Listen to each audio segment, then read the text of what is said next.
Good evening and welcome to a special video discussion on the upcoming storm that's expected to impact the Philadelphia and New York City metropolitan area right before Thanksgiving. Of course, that's going to be the busiest travel day of the year. Currently, we have temperatures as of 10 p.m. in the upper 20s to lower 30s throughout the entire Philadelphia and New York City metropolitan area and really the entire northern mid-Atlantic. Notice the winds now are from the south and southwest, and this is a very important observation because that means we're getting warmer air transported from the southeast and from the southeastern Atlantic into the Philadelphia and New York City metropolitan area, and that's going to warm up these temperatures and dew points to support primarily a rainfall event for the region, especially tomorrow night on through Wednesday morning.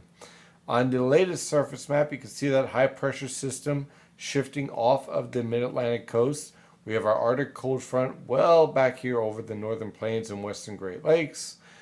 And we have our low pressure system down here in the Gulf of Mexico. Now, it's pretty interesting. I haven't seen this type of low pressure system develop in the Gulf of Mexico in some time.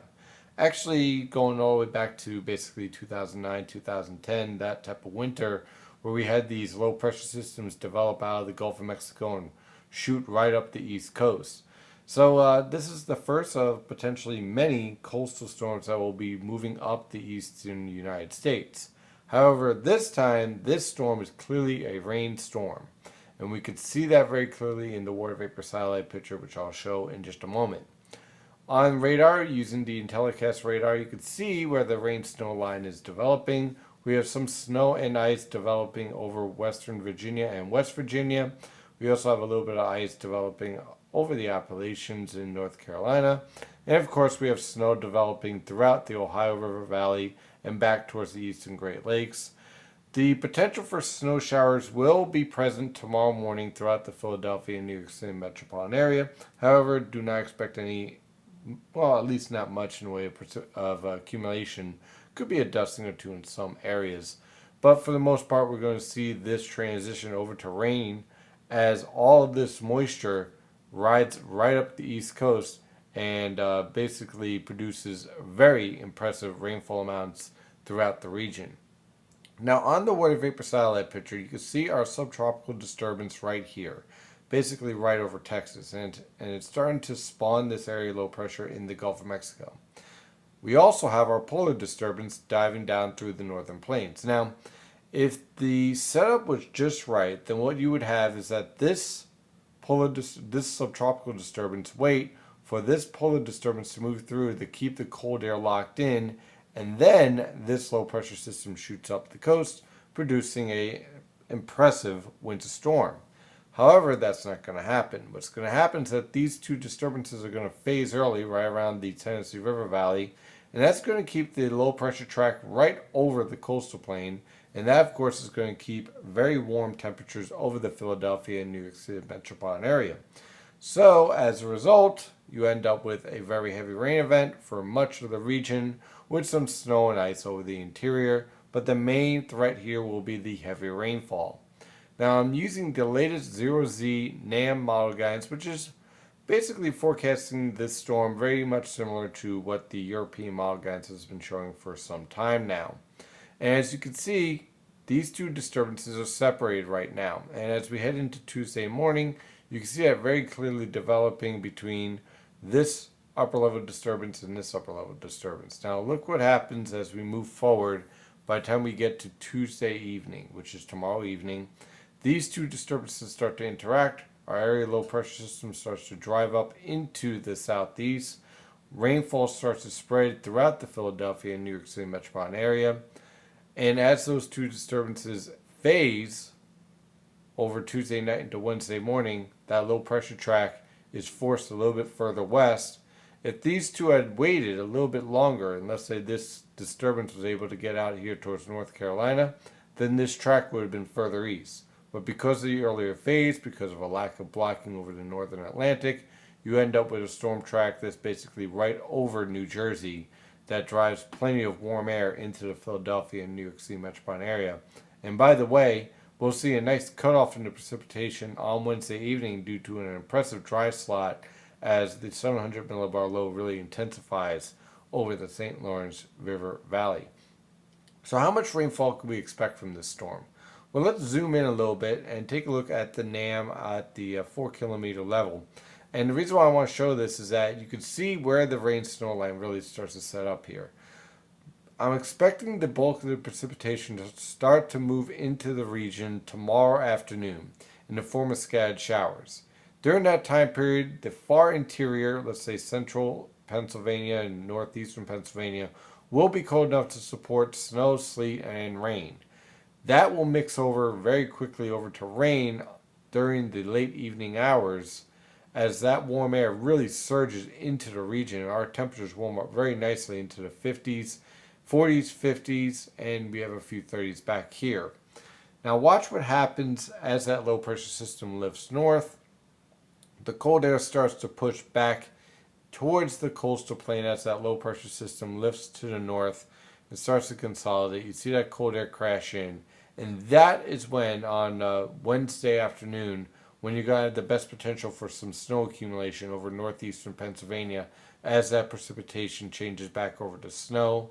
And that's why these locations have the best potential for accumulating snowfall over 4 inches. It's going to be a really tight call though, because if any dry air intercedes here, you're going to fall well below those forecasted values of 4 to 6 inches of snow. The storm exits quickly, and as it's doing so, watch out for a few scattered snow showers as we head into Thursday morning.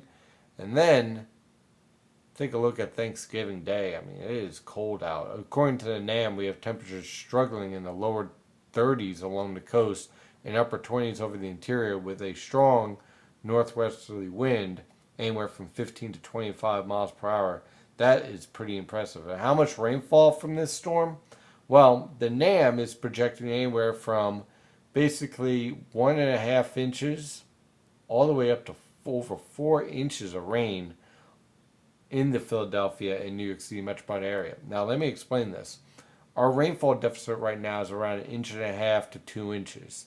If this sets up as the NAM is showing, and sometimes this is a bit overdone, we could exceed our monthly rainfall with one storm. That's pretty impressive. So we're dealing with plenty of moisture here with this upcoming storm. So let's break down what to expect with this storm moving forward. In the green areas, which is right here, I'm expecting anywhere from 1 to 3 inches of rain. It's going to start off as rain, remain as rain, could end off as a few scattered snow showers, but this is primarily a heavy rain event. With 1 to 3 inches of rain, locally higher amounts are possible in heavy downpours. Winds are going to back from the southeast to the northwest, anywhere from 10 to 20 miles per hour, increasing to 15 to 30 miles per hour. And then Thanksgiving is just going to be a brutally cold day. Dry, but brutally cold with windy conditions and temperatures struggling around 30 degrees.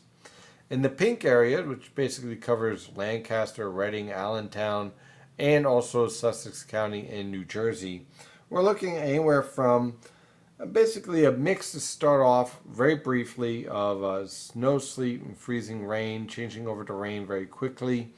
Could be up to 5/100ths of an inch of ice accumulation before it changes over to rain completely. Then that rain continues on through Wednesday morning, and then on Wednesday morning, as that cold air invades again, that mixed precipitation will change over to some snow. Could see accumulations of around 1 to 2 inches on grassy surfaces. The main story, once again, is going to be the rainfall of 1 to 3 inches of rain with locally higher amounts. Watch out for the flash flooding with that heavy rain, with all this dry, cold, frozen ground throughout the region. A little bit further north and west towards Scranton, Pottsville, and basically northeastern Pennsylvania and east central Pennsylvania, right around Lebanon. Looking anywhere from basically 1 to 2 inches of rainfall. As that cold air comes back in, it's going to be doing so rather quickly. So looking at about 2 to 4 inches of snow possible at the very end of this storm. Again, it's going to depend on how fast that cold air can come in before the moisture leaves. So most locations will likely see around 2 inches of snow on cold surfaces. Otherwise, this again is primarily a heavy rain event with some minor snow accumulations over northeastern Pennsylvania. And then far northeastern Pennsylvania towards Sayre, should I say, and towards Williamsport, looking at anywhere from 3 to 6 inches of snow. Again, the further west you are, the more likely you'll see that 6 inch amount. As you head towards Scranton, more likely towards 3 inches of snow. And again, you're going to see a mixture of rain and snow changing over to all snow in the evening on tomorrow night into Wednesday morning. The bulk of this rainfall will be on Wednesday morning. The worst conditions will be on Wednesday morning. So if you're traveling, this is my suggestion for you. Either leave tomorrow morning or tomorrow afternoon before this storm gets really bad, or wait until Wednesday afternoon when everything starts to dry out and you don't mind so much the strong wind gusts as you're driving along. If you're flying out on Wednesday afternoon or Wednesday evening or any day, anytime on Wednesday, you're going to be dealing with delays. So just prepare for delays, because not only are you dealing with the heavy rain that's going to reduce visibility, but also the strong wind gusts that will create turbulence and lead to some problems with landing and taking off. So be prepared for some lengthy delays on Wednesday. The good news is that this storm moves fast. The bad news is that after it gets really cold for Thanksgiving. So be prepared and bundle up. Well, that is your forecast discussion for tonight on this upcoming storm. Of course, I'll have live coverage throughout the day tomorrow. And for premium members, that premium live coverage, which will include basically me answering all your questions as the storm evolves, and answer your in your backyard questions for you. That is your forecast discussion. As always, stay safe out there. I'm your meteorologist, Stephen DiMartino. You can follow Liz Weather information at nynjpaweather.com and nynjpaweather on Twitter, Facebook, Google+, and LinkedIn. Have a wonderful night.